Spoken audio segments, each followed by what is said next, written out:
नमस्कार, आप देख रहे हैं टुडे इंडिया न्यूज लाइव और मैं हूं आपके साथ मानवी ठाकुर। शुरुआत करते हैं आज की खास खबरों से। आवश्यकता जैसे इनकी मूछें मजबूत है वैसे खुद भी इतनी मजबूत बात और दिल के बहुत साफ सुथरे रखती है। भोजपुर के अंदर मैं कोई आया नहीं।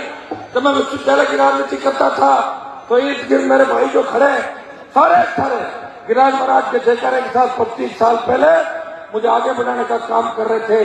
ये भोजपुर वो धरती है जो हिंदुस्तान का सीना भोजपुर का नाम लेते ही चौड़ा हो जाता हर हिंदुस्तानी।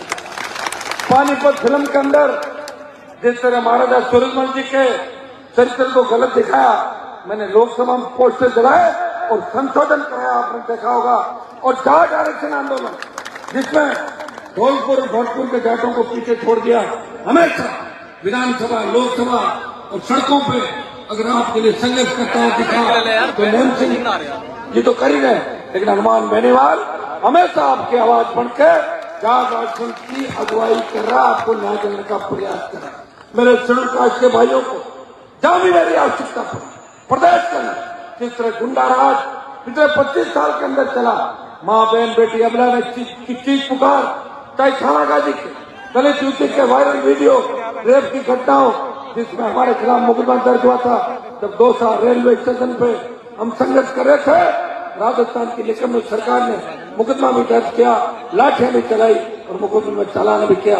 प्रदेश के अंदर दलितों में जो अत्याचार बढ़ रहे हैं, आपने देखा होगा इंदर मेघवाल, जितेंद्र मेघवाल, जितने मुद्दे उसमें हनुमान बेनीवाल आरएलपी पार्टी मजबूती के साथ प्रदेश को न्याय दिलाने खड़ी है। बजरी माफिया का आतंक हो, पेपर लीक की घटना हो, देश में जब किसान तकलीफ में था, तीनों कृषि बिलों के खिलाफ अगर उत्तर भारत का कोई किसान का बेटा सत्ता छोड़ के सड़क पाया, वो नागौर का सांसद था, उसने किसान कौम के लिए अपनी परोसी हुई थाली को ठोकर मारी।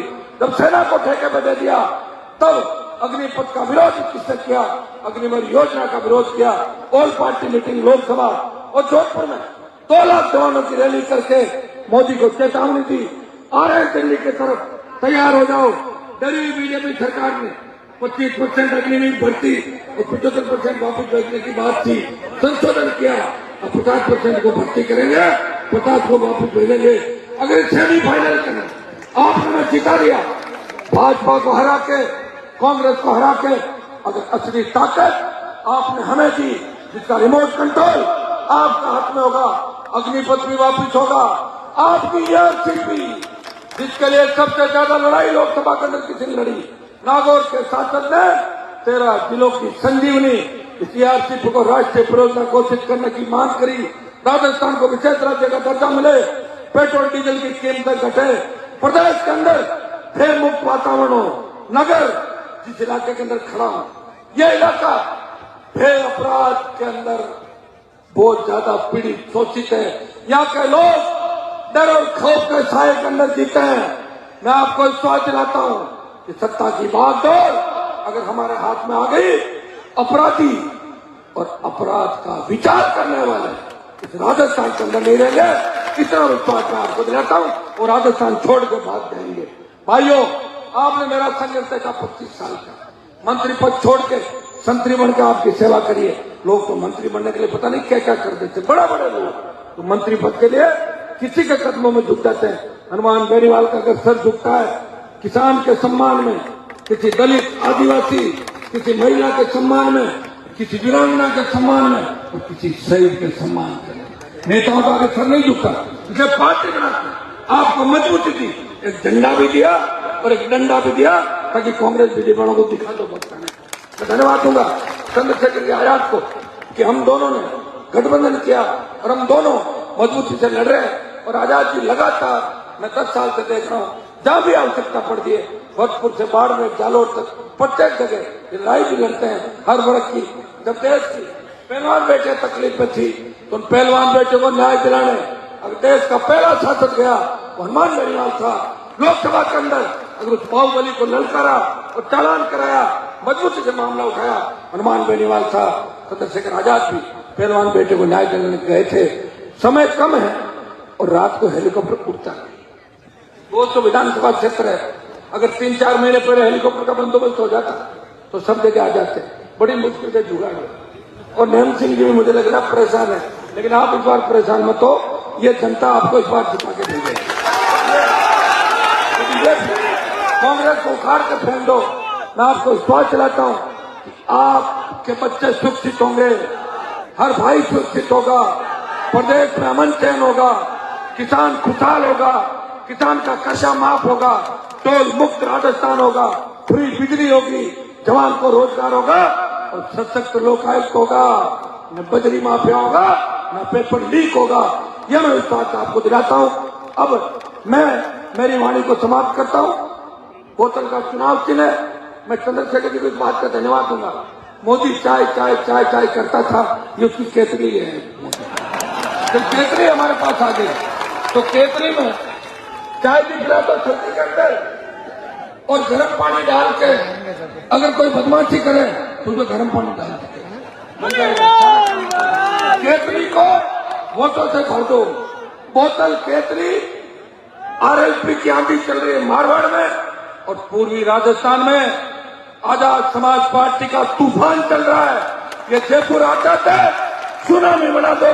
उठो नौजवानों, उठो किसानों, उठो शोषित पीड़ित और मेरे कमेरे भाइयों, जो बाबा साहब ने सपना सोचा था, तो सर छोटू राम जी ने सोचा था, उस सपने को पूरा करो और वोट देने का काम मत करो। सत्ता में कैसे आओ, एक बार कांग्रेस को हराते हो, भाजपा को जिताते हो, फिर भाजपा को हराते हो, कांग्रेस को जिताते हो, खुद की सरकार बनाओ और अपने पे हुए जुल्मों को याद करो। जुल्म करने वाले कौन थे, किनके हाथ में सत्ता की चाबी थी। हमें राजस्थान की सत्ता पर कब्जा करना है। बहुत बहुत आपको धन्यवाद। जय हिंद। एक बार में चीफ और आजाद समाज पार्टी के राष्ट्रीय अध्यक्ष चंद्रशेखर आजाद जी को अब मैं आमंत्रित कर रहा हूं कि वो आए और अपने वोट की अपील करें आम जनता से।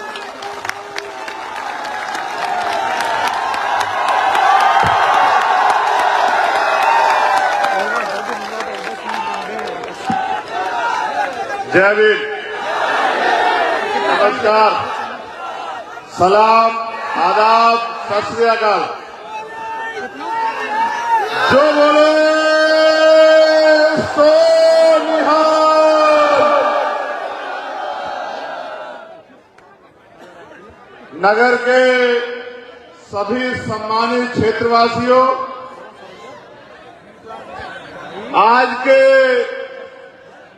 इस ऐतिहासिक सभा में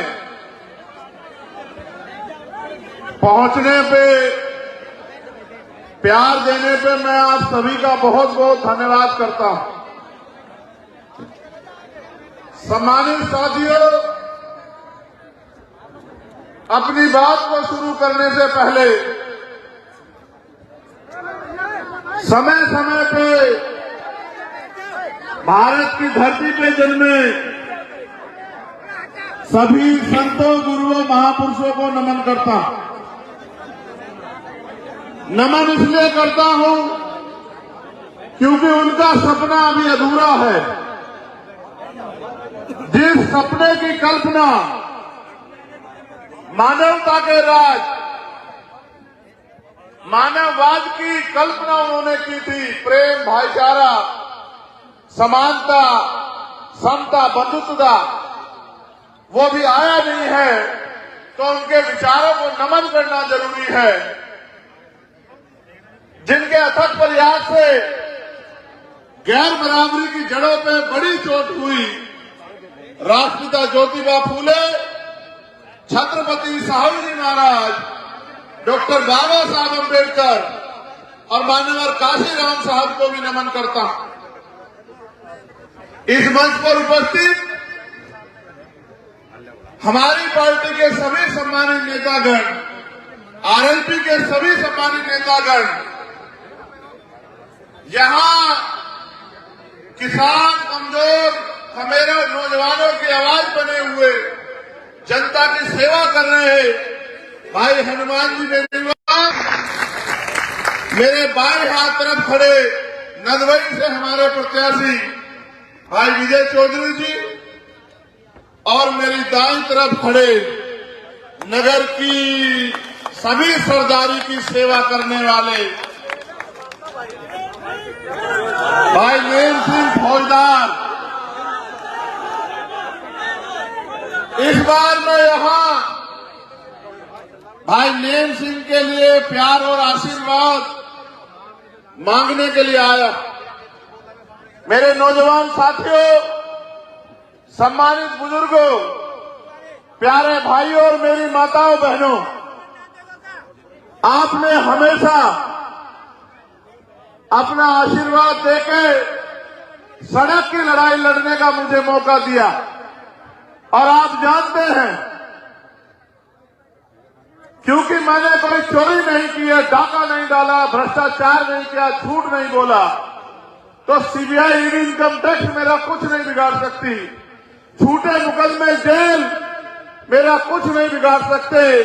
मैं डॉक्टर बाबा साहब अम्बेडकर, सर छोटू राम और सरदार भगत सिंह के मानने वालों में से हूं। मैं जेलों से नहीं डरता हूं, मैं झूठे मुकदमों से नहीं डरता हूं। तो इस सरकार ने जो उत्तर प्रदेश में और केंद्र में है, मेरे ऊपर गोली चलवा दी। 3 दिन का जख्म था मेरा, और भरतपुर में हमने रैली दी हुई थी 1 तारीख की। डॉक्टरों ने मना किया, सब साथियों ने कहा कि जान के साथ खिलवाड़ मत करो, ये जख्म पक जाएगा, कल आप रहोगे नहीं तो फिर कैसे लड़ोगे लड़ाई। मैंने उनसे कहा कि हमारे गुरुओं महापुरुषों का इतना आशीर्वाद मेरी माओ बहनों का, बुजुर्गों का मेरे ऊपर है कि अभी मैं कहीं जाने वाला नहीं हूं, अभी मुझे सेवा करनी है।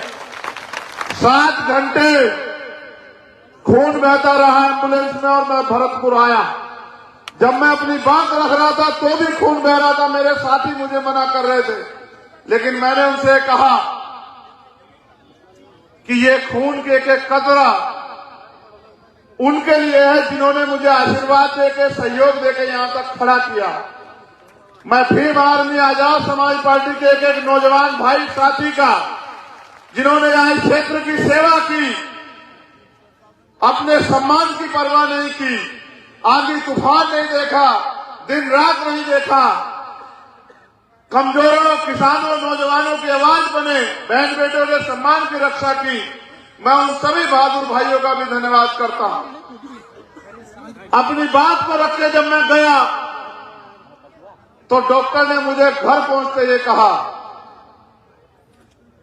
कि लोग बुखार में घर से बाहर नहीं निकलते, आप गोली लगने के बाद निकले, अभी अपराधी भी गिरफ्तार नहीं हुए, दोबारा आपकी जान को खतरा हो सकता है। मैंने कहा कि डॉक्टर बाबा साहब अम्बेडकर ने अपने 4 बच्चे कुर्बान किए और गुरु गोविंद सिंह जी ने अपने 4 साहबजादे कुर्बान किए। आजादी ऐसे थोड़ी मिलती है, आजादी की कीमत चुकानी पड़ती है। अपने गुरुओं के मान से समझौता नहीं करेगा चंद्रशेखर आजाद। अभी देश में मानवता का राज आना बाकी है। मुझे नहीं पता था चुनाव में क्या होगा, नेम सिंह भी मेरे साथ नहीं था उस समय, लेकिन जिस तरह से अपमान सह के मैं सेवा कर रहा हूं, मैंने ये देखा कि पिछले 25 साल से सड़कों पे आपकी सेवा। आज की खबरों में बस इतना ही। देखते रहिए टुडे इंडिया न्यूज लाइव। नमस्कार।